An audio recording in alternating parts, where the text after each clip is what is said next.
మనం స్వర్ణాంధ్రప్రదేశ్ తయారు చేశాం.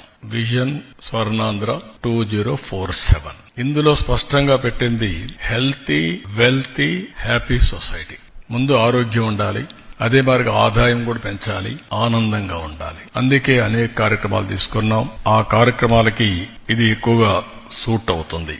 రెండోది కూడా చూస్తే యోగా అనేది ఒక పాజిటివ్ థింకింగ్ ని అలవాటు చేస్తుంది. ఎప్పుడైతే పాజిటివ్ థింకింగ్ వచ్చినప్పుడు హెల్త్ గాని వెల్ బీయింగ్ గాని ఆటోమేటిక్ గా బెనిఫిట్ అవుతాం. ప్రతిరోజు ప్రతి ఒక్క వ్యక్తి 1 గంట ప్రాణాయామం, ఆసనాలు, అదే సమయం మెడిటేషన్, ఈ 3 మనం ప్రాక్టీస్ చేసుకోగలిగితే ఇంకా టెన్షన్ లేదు, స్ట్రెస్ లేదు, కోపం లేదు.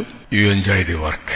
ఇన్ బిట్వీన్ ఎవరికైనా స్ట్రెస్ అయితే 2 నిమిషాలు మెడిటేషన్, బ్రీతింగ్, ఈ 2 ఇవన్నీ కూడా సింపుల్ ఆసనాలే. It will give you so much of energy, inner energy. ప్రతి ఒక్కరిలో కూడా చాలా ఎనర్జీస్ ఉన్నాయి. అదే సమయంలో అన్నెసరిగా డ్రైన్ అవుట్ అయిపోతున్నాం. దానికి కారణాలు మనకు బెటర్